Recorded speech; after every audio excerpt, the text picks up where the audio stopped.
Welcome into the Hustle Show. Drew Martin, Adam Trigger, CT Bets, Bryan Power, breaking down college football, the NFL from a betting perspective. Thanks for tuning in. We are brought to you by Viva Tequila Seltzer, vivatequilaseltzer.com, 4.5% ABV, zero sugar, guys.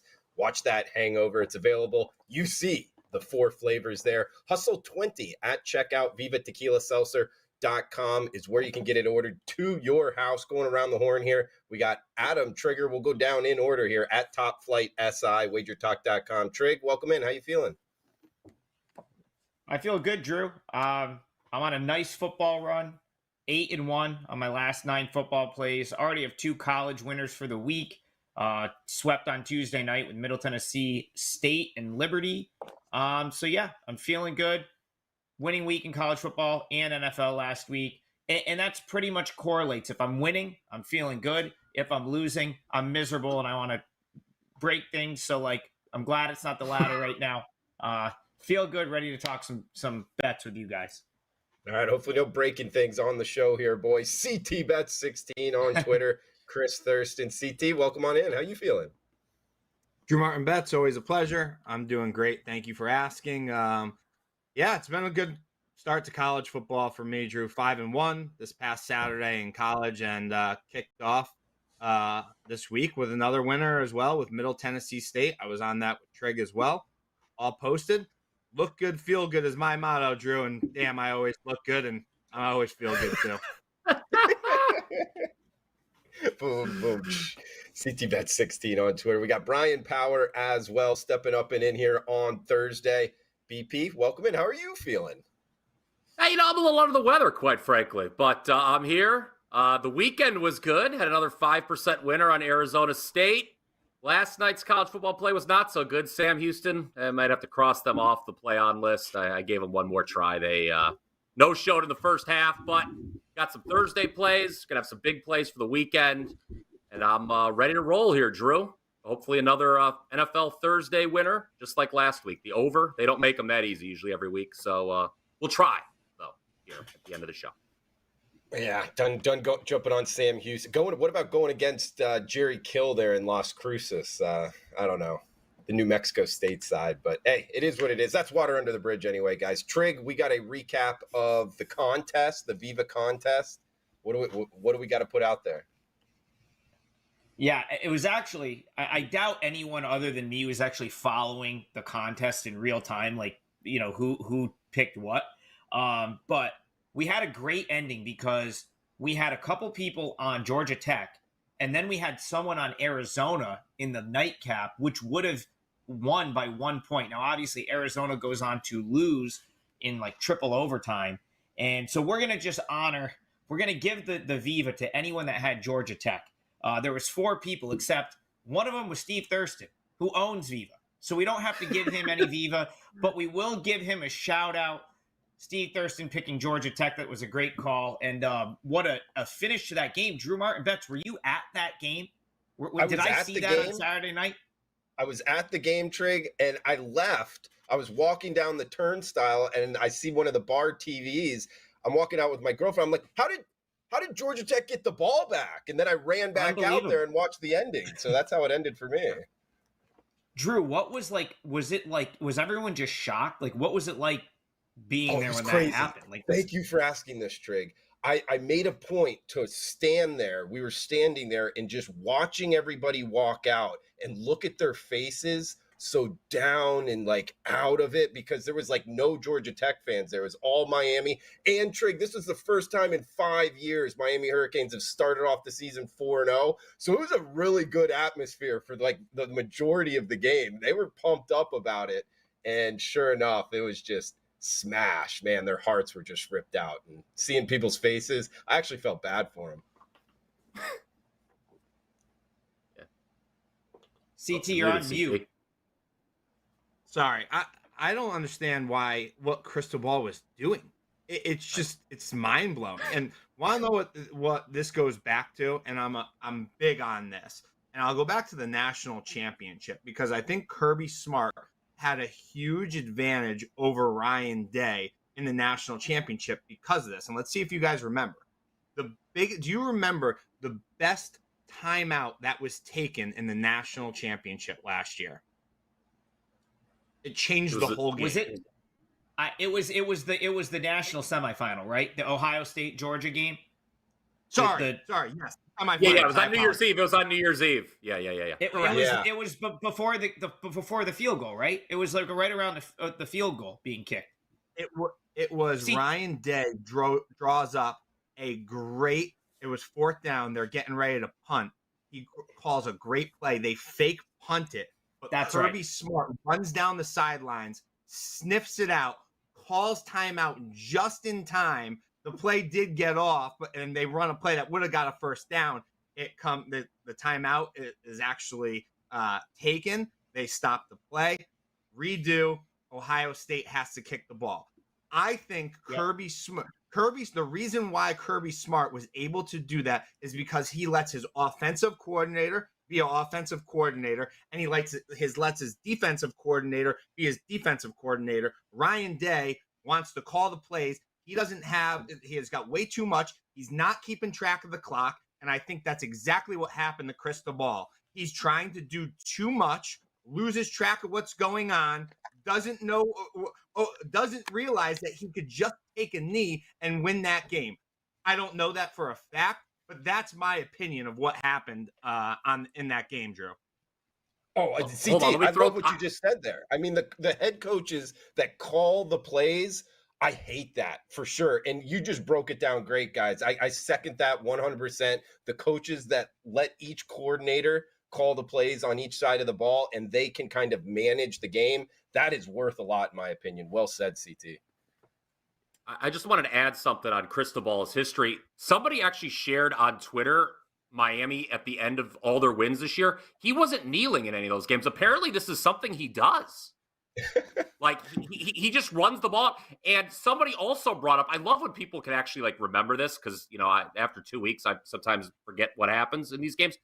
There was an Oregon-Stanford game years ago where the same thing happened. He was going to win and he fumbled the ball away and the game went into overtime. So apparently this is like a long-standing issue with Mario Cristobal. I had Georgia Tech on Saturday, so that was great. And maybe some people saw us on Twitter. I sent the tweet out assuming Georgia Tech was going to lose. And it's like, oh, well, easy win. And then I was like, wait a minute, what is going on here? It was crazy because I was like, yeah, Georgia Tech, easy cover. And then, usually I don't send tweets out until the, game reaches 0-0. But I'm like, well, they're obviously going to cover here. But they won outright, so I'll take it. Thank you, Mario Cristobal. I've said this so many times. I still believe this. Each one of these teams needs a degenerate gambler on their sideline, on their staff, that like grinds games on their cell phone. I'm telling you right now, that person knows the game situation is never going to mess that up. I could be in Walmart. I'm in Walmart with Mallory. I'm grinding the game on my phone. I would know when to call the timeout. I'd be kneeling the ball.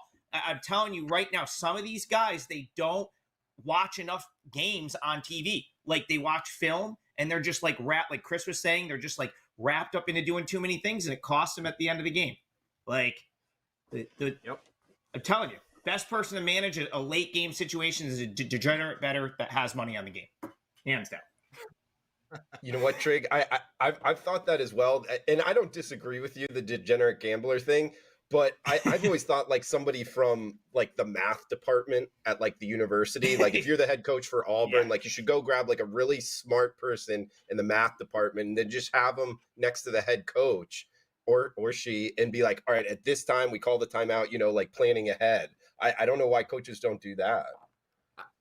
Agreed. In all fairness, though, you get work study, right? Work study program. You pay someone work study money to do it. There you go. In all fairness, though, it should not take a math major or a degenerate gambler to realize that with a minute left, you just kneel the ball and it's over, man. Like, I mean, I feel my 6-year-old daughter could have figured that out. I mean, come on, get with the program, Mario. Really, guys, good start here. Good breakdown. I guess we were just supposed to do the Viva contest, but we got into it with Mario. And by the way, we had other winners by Keith Landry, Chi-Town Bets, and Bobby Arnett. You all won. So we're sending the Viva to all you. No tiebreaker. Steve Thurston can get his own Viva. He knows where to get it. But the other 3 You won the contest, and we'll get you your Viva out. So just shoot us a DM with your info, and we'll get that in the mail for you.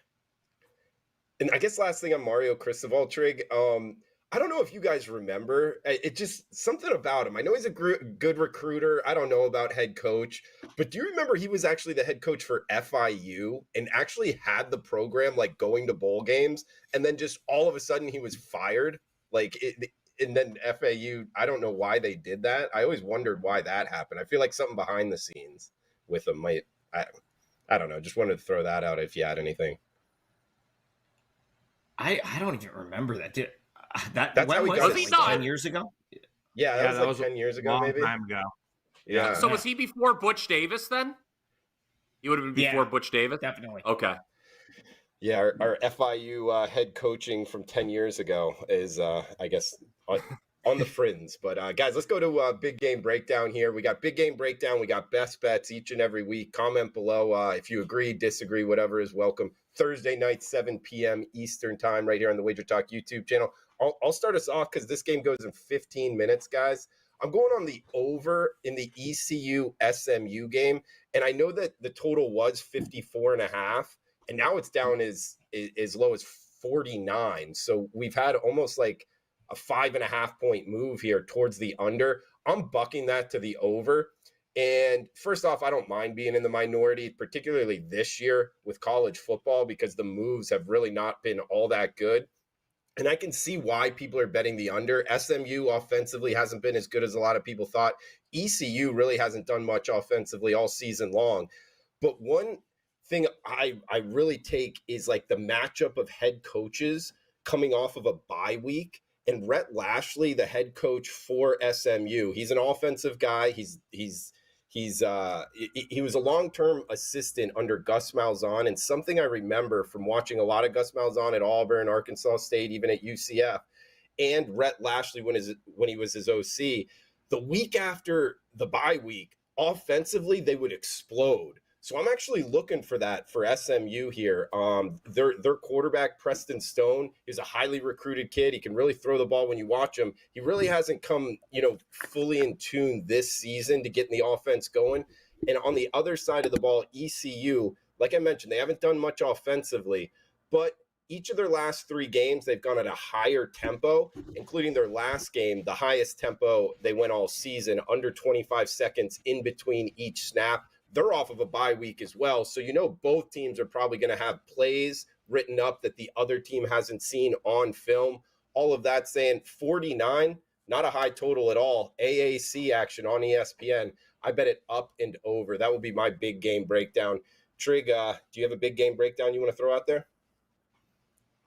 Yeah, I'll stay in college football. I want to talk Syracuse, Florida State. We'll go to the ACC. Just because I talked so much about Syracuse on this show prior to the season, I feel like I want to circle back here. So I played their season win total under 6.5, and the season has pretty much gone exactly as I expected it to, with the exception of I was on Syracuse plus the points against Clemson, and they were not able to hang around in that game. They ended up, losing and not covering. But what I thought would happen to Syracuse was, coming out of that Clemson game, they'd be in real trouble in this stretch right here, going on the road to North Carolina, on the road to Florida State, and then they've got Virginia Tech coming up next week. And it's pretty much what we've seen happen with Syracuse. It's a lot like what happened last year. They start 5-0, they go down and play a tough game against Clemson, and then they come back the week later up here at the Dome and get blasted by Notre Dame. And I don't think they won a game last year until beating Boston College on the last day of the season. So their season went completely off the rails. And if you look at the makeup of their roster and the lack of depth on defense, it's hard. And then you look at their schedule, they might have that same thing happen again this weekend. I go back to just last week, Florida State was at home playing Virginia Tech. They were a 24-point underdog. 24-point favorite. Virginia Tech was a 24-point underdog. This week, Syracuse is only a 17.5-point underdog. But I don't have Virginia Tech and Syracuse that much different. Now, Florida State didn't cover last week, but they almost did. They won by 22. And I know that, Florida State has sort of struggled in the big favorite role a couple times this year. Of course, they let Boston College back into a game. They didn't cover last week against Virginia Tech. But I think this number has gotten like much shorter than it should be. 17.5 just seems really cheap if you like the Florida State side, which I do in this spot. I don't know who's guarding the Florida State skill players, specifically their receivers. Syracuse is banged up on defense. Their secondary is horrific. Like Florida State should be able to do what they want offensively here. And I just don't know that Syracuse is going to score a boatload of points to be able to stay in this game. So, you're coming on a back-to-back. They had to go to North Carolina last week. They get crushed. Now they got to go down to Tallahassee. This feels like a very difficult spot for Syracuse. It also seems like a very poor matchup for Syracuse. And if you look at what happened last season with this team, once they started to get dinged up and had the depth issues, it's exactly what's happening this year. So I like Florida State minus the points at 17.5. I have Florida State winning this game something like, between 21 and 21 and 25, maybe by 30. It could get ugly, but it's hard to believe Syracuse hangs. So I would lay it here. Florida State Seminoles, they probably get the cover this weekend. Good breakdown, Trig. Starting us off here, big game breakdown. We got CT Bet 16 on Twitter. CT, what do you got, buddy? Yeah, I'll stay in college football here, and we'll go to Iowa at Wisconsin. I think this is going to surprise you guys here. And this, you look at this one, it has every opportunity to be a pretty ugly game. But this game, shockingly, also comes down to who's going to win the Big Ten West. These are the two best teams in the West. So this Saturday in Madison's a big one. And I thought Deacon Hill, the backup for Iowa, would have been better last week, having practiced with the ones all week long. I was completely wrong on this. I mean, he was 6 for 21 with a TD and a pick. He looked terrible, and he clearly struggled to throw the ball all game long. Luckily for the Hawkeyes, it was a home game, and their defense was able to shut that horrendous Purdue offense down. But Luke Fickell's bunch has a far more superior offense than Purdue. And they have a good opportunity to rip some points off in this one versus the Iowa D, Drew, both on the ground and in the air. The transfer, Tanner Mordecai, the trigger man, he's getting more comfortable with this offense. And when he's not putting the ball in the air, he's got two great running backs to run the ball right up the middle. Unfortunately for my Hawkeyes, I think the Badgers will be too much for them to handle in this one. The D might be able to keep them in it for a little bit, but I expect Wisconsin to pull away in the second half and cover this one. It's going to be really tough for Iowa to get in the end zone. The home team is 5-1 straight up and 4-2 ATS in this matchup since 2017. And I thought I'd point out Iowa hasn't won a game at Camp Randall since 2015. So I played on Wisconsin minus 9.5 for my big game breakdown. The Badgers to do some jumping around in Camp Randall. Also, CT, we got MJ from last week in the comments below, guys. By the way, feel free to jump in the comments below. It kills me every time hearing CT refer to Drew as Drew Martin Betts, especially when it's back-to-back. Always nice information. CT, we're supposed to set an over-under on how many times you say Drew Martin Betts throughout the show. We forgot that. But next week, before the start of the show, we'll have it set. I don't know. I'm thinking like 19.5, something like that. But we got to talk about it during the week. Feel free to chime in what you would open the odds at. CT saying Drew Martin Betts, the full 3 words there. We got Bryan Power up next. Big game breakdown. What are you liking, Bryan? Yeah, this is a BP special that almost wasn't. Earlier in the week, guys, I did a video on the Wage Talk YouTube channel on Pitt, Louisville. And I settled on the under because I didn't know whether or not I wanted to go with Pitt. It was a situation that I normally would. Well, here we are, and I'm taking the points, CT, with Pitt. It just boils down to the fact you want to cover up the names, cover up the resumes, and play the situation. Louisville here, undefeated. We know that. They're off a huge home victory over Notre Dame, but they've got a bye week after this. This reeks of a letdown spot against a 1-4 Pitt team that is coming off a bye and really needs to circle the wagons for Pat Narduzzi. Otherwise, they're in trouble. Go back to the start of the year. I don't think anyone thought Pitt would be getting a touchdown, more than a touchdown at home in this game. I think people saw these teams as pretty even in the ACC pecking order. But the Panthers, they're arguably the ACC's biggest disappointment so far. Make no mistake about it. Phil Jurkovec, was a disaster at quarterback. Now, I mean, there's these reports he's playing at tight end during the bye week or practicing at least. That's not good. Bottom line, though, they've made the change at quarterback to Christian Veyer. A bye week is the perfect time, guys, to make this change like this and try to salvage your season. The Panthers hopefully are a bit healthier, too. They played Virginia Tech 2 weeks ago. 3 offensive linemen were out in that game. So we're hopefully a little bit healthier, some new blood in under center. And I believe, he can correct me if I'm wrong here, Trig had Louisville against Notre Dame last Saturday night. It's a great win for Louisville, obviously, but keep a few things in mind. Notre Dame shot itself in the foot with turnovers. I believe they had 5, not to mention they turned it over on downs late as well. And Notre Dame was gassed. I mean, they're in the middle of this brutal schedule, whereas Pitt, again, coming off a bye. And the final point I want to make here is Louisville at home and Louisville on the road, 2 different teams. A couple weeks ago, I took NC State when they had Brennan Armstrong still slinging the rock, and NC State was able to cover at home against Louisville. NC State's not a very good football team. At least when Brennan Armstrong was in there, they weren't. Louisville struggled to beat Indiana on a neutral field. They could have lost in Atlanta to Georgia Tech in the season opener. So I know Pitt failed with a similar number. They didn't cover against North Carolina here at home, but Louisville does not have Drake May as quarterback. I think this situation screams take the points with Louisville, who I do not believe is the number 14 team in the country by any stretch of the imagination. Give me the points in the ACC. With the Pitt Panthers, right, BP? Absolutely, with the Pitt Panthers. Hey, I saw that too, Phil going to the tight end, and I'm with you, man. I almost feel like, we're at Sports Bettors, we're not in practice seeing it, but the backup had to be nipping on his heels, in order to make that change.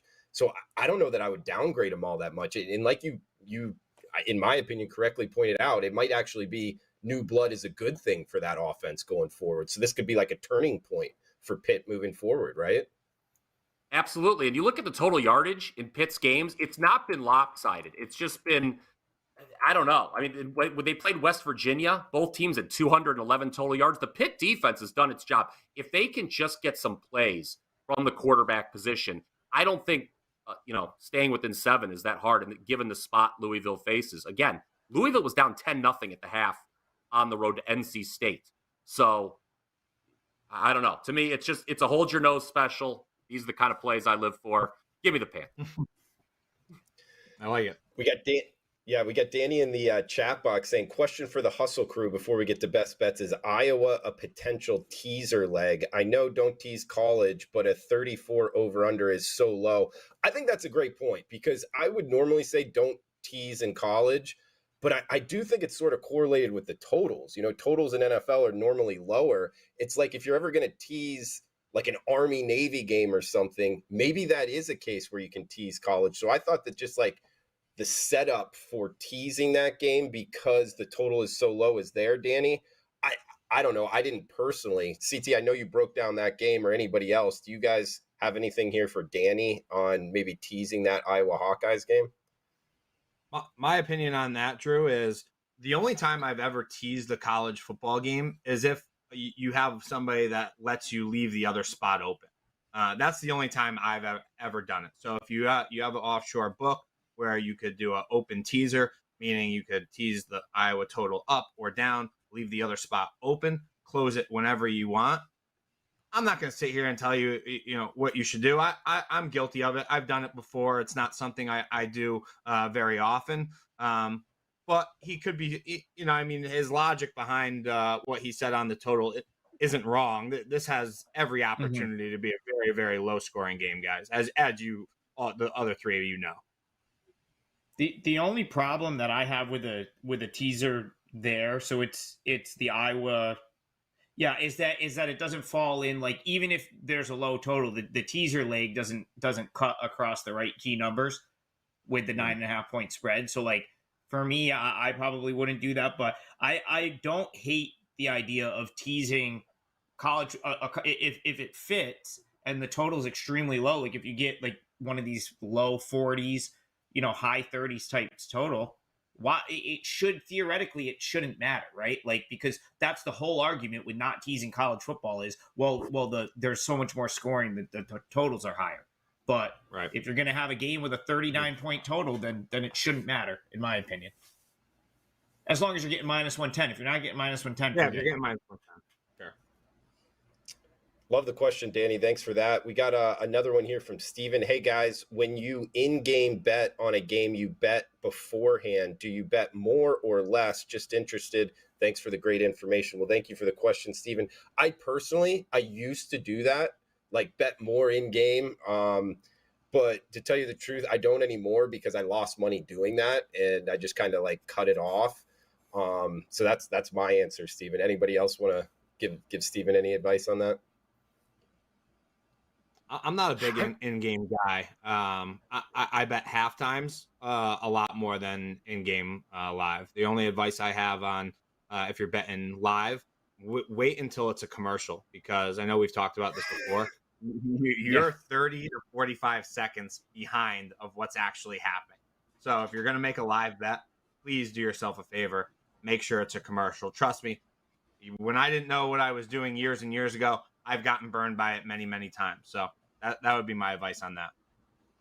Yeah, I'm not a big live better. The only time I'll ever really utilize live betting is if it a scenario where I missed a number. So, like, I'm not going to make a pregame bet on something because I missed a number and the number was gone, and it's just, the ship has sailed at that point. But if it comes into range during the game, I'll bet it then, but I'm not adding. So it's like, to me, that's not really the same thing, because I'm just going to make a live bet because it hit a certain threshold where I can now bet the game at the number that I wanted. But if I already have action in the game, I don't typically add live. It's just not my style, really. I would say the only time I went real big on an in-game bet was with you guys during the tournament. It was Houston and NC State. And my point would be, if you have a solid handicap and you're watching and you're like, this is ridiculous, this is not going to continue, and you really believe in your pregame handicap, then I'd say, okay, supplement it a little bit. But normally, I mean, sometimes that also can bite you. Sometimes it's just not going to be your day, right? And that stuff already happened. The turnovers happened. You're not going to get that back. But, that was just an instance that popped in my head of when I was Brian, I made a big in-game bet because I was like, NC State is not going to continue beating Houston. But that was an ideal spot to make an in-play bet, because you were getting such a good number with Houston that it was like, I'm all for that. I'm all for using live betting in that regard. I don't really like taking, people will think the game is going a certain way, and then they'll take a bad number in game. And I'm not about that. I know it happens sometimes where you're watching a game, you're like, wow, team's going to lose by 50. And sometimes it happens, but I'm not big on taking a worse number in play. It's got to be either the same or better, in my opinion. Do you guys like basketball more for in-game betting than football? Just a random. I kind of do, because it's a game of run. I think if you grind, well, yeah, of course. And if you really grind it out, I'm sure you can scrape out some profit. Just try opposing swings. So there's people that do this. I know that they'll wait for a run to happen. Timeouts called. They're gonna bet the other way right there, because that's the ebbs and flows of a basketball game. I don't do that, but I couldn't knock someone that sort of looks at it that way. It's also the college basketball anyway. Not all the games have in-game wagering, at least at a lot of books anyway. Maybe you could find some, but it's at points it can be hard to actually be able to get down on some of those lesser games. But yeah, thanks for the questions, guys, here in the live chat, and feel free to fire away in the comments below. We'll answer any of those questions on next week's show. We got a big game breakdown in the books, and we got best bets coming your way. As does anybody else want to throw anything out before we get to best bets? All right, let's get right into it. I'll start off with a big one. Notre Dame and USC, and I am jumping on the Irish. Bounce back form here, guys. Hartman versus Williams. Great kind of quarterback matchup. Should be a great scene overall there in South Bend.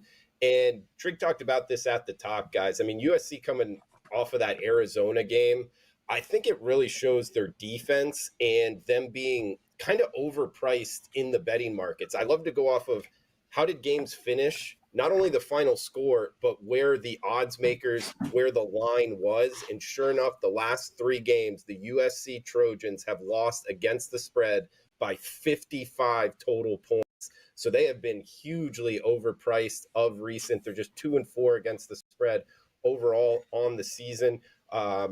So yeah, they've been money burning. In Notre Dame, I look for them to bounce back here. I know that they have multiple losses on the season, but seeing the odds with Notre Dame going off as the favorite, I think that's telling us something here. Give me the Irish at home. Should be a good scene there. So I'll lay the 2.5 for my best bet with Notre Dame. We got Adam Trigger. Check him out, wagertalk.com, at Top Flight SI. Trig, what do you got for best bets? Any final thoughts? Final thoughts, little bonus play for you. No analysis here, but I played the NC Dinos, laid the minus 150, 4% play. It goes tomorrow morning. So just a little bonus bet for you right there. Had to sneak that a little KBO bet in for you. NC Dinos tomorrow morning. I think it's a great spot for them. My best bet's going to be Temple plus the points. This might actually make my client card. Was hoping that it would come back a little bit. It's 6. I'm a little upset with myself for missing 6.5 or 7. But the more I look at it, the more I just don't know that I can see North Texas pulling away in this game. So Drew, you got a total of 70.5 here, right? Like these two teams are going to score a lot of points, are going to give up a lot of points. And, but I don't trust either of them to really pull away in this game. And for that reason, I would want to take the points with Temple. Temple last week, E.J. Warner threw for 472 yards. That's Kurt Warner's son, by the way, E.J. Warner at Temple. And they lost by 15. But that was to a team that's, in my opinion, superior to North Texas. North Texas has one of the worst pass defenses in FBS. And Temple, one thing they do well is pass. They don't run it well at all. But in this game, I think North Texas's inability to defend the pass and Temple's ability to sort of move the ball through the air is going to at least keep them competitive here. Temple's a team I was high on coming out of the gate this season. They've been a little bit disappointing. I thought they would do better against Tulsa a couple weeks ago. I thought they might cover the 14 last week against Texas San Antonio, and like I just said, they lost that by a point. But I feel like they've got to cover in their future, whether it's this week or it's coming up. The market is swinging, in my opinion, too far away from Temple. This is not an incapable team, and I actually like Warner and the pass offense here quite a bit. So I'm willing to play on North Texas not being able to pull away. This defense has been poor, specifically against the pass, and so I think Temple plus the points is probably the way to go here. I feel like they either come and pull the upset, or at the very least, it's going to be hard for the Mean Green to win this one by more than a touchdown. Adam Trigger, we got CT Bet 16 on Twitter. Chris Thurston, CT, what do we got for final thoughts? Any best bets? Yeah, best bet. I'm gonna head to London, Drew, on Sunday morning. Ravens, shoot themselves in the foot. They let the Steelers get a game-winning touchdown with about a minute left. Minshew and the Colts get the win on the ground and in the air over the Titans. So both teams coming off losses. The last time the Ravens played in London, they got blown out by the Jags. Key piece to this game, they didn't arrive until Friday that week before the game. So just 2 days before the game, Harbaugh decided to make a change this time around. The team flew out on Monday to get settled in, accustomed to the time change. It usually takes about 5 days, they say, to get used to the time change. I think there's a big advantage, very beneficial for the Ravens. Tannehill struggles a lot on the road in general. The Titans don't get out to London until tomorrow, Friday, for this game. Disadvantage for the Titans. Titans D, usually pretty good against the run, but I think Lamar's ability to move around and be very mobile could cause some serious problems for the Titans D. The Ravens, they've been banged up for the majority of the season. They got some shots in the arm this weekend. It looks like Makari and Moses, the offensive tackles, they practice a bit this week. They're probably going to go. They get their center, Lindenbaum, back last week. And Stanley, this is the biggest part. Stanley doesn't have an injury designation, which is huge for Lamar's blind side. He's the key piece to that offensive line. The only wideout with an injury is OBJ. He was limited in practice, which is usually a pretty good sign for a veteran. So he's probably going to play if I had to guess. Talk around Ravens media right now. I talked to Queen, our good friend Ariel Epstein. She says that they look and seem the healthiest this team has been all year. I'm a huge Harbaugh guy. He's the kind of coach that wants to make sure he wins the next game in London after previously getting blown out over there. He's crazy about that stuff. You see, he cares about the preseason games. He cares a lot about the games over in London. You see a lot of teams go over and lay an egg over there. So I played on the Ravens for my best bet this week, -4. -4 widely available across the board right now. Ravens to start us off on Sunday from @CTBet16 on Twitter. We got Bryan Power to end it. BP, any final thoughts for the show, and what do you got for best bets? Yeah, last week it worked out pretty good. Giving out a Thursday winner with the over on the Bears and the Commanders. So let's do it again here. Broncos and Chiefs. Obviously, no other way to start this analysis than by mentioning what you probably already know. Denver's lost 15 straight times to Kansas City. I'm sure everyone's annoyed with these factoids. It's almost 8 o'clock Eastern here. But Patrick Mahomes was a sophomore in college the last time Denver beat Kansas City. Denver had Peyton Manning as the quarterback. So I'll throw in another one. CT, your boy, was just recently married the last time. That would be me. Denver beat KC. So it's been a long time since the guys in orange beat the guys in red. But as we know, when the Chiefs are big favorites, they haven't done great. 14-20-1 ATS, laying 7 or more. They're 7-12 ATS, coming off a straight-up win. They beat the Vikings last week. I know there was a lot of chatter on social media about that flag being picked up at the end of the Minnesota game. As somebody who needed the over, I was very upset to see that flag picked up. But here's the thing. The Broncos can't beat the Chiefs in recent times, but they've covered against them. Last 3 times these teams have played, Denver covered as a 13.5-point dog, an 8.5-point dog, and a 10.5-point dog. Those games were decided by 3, 6, and 4 points. So just a total of 13 points the last 3 meetings, and we're getting double digits here.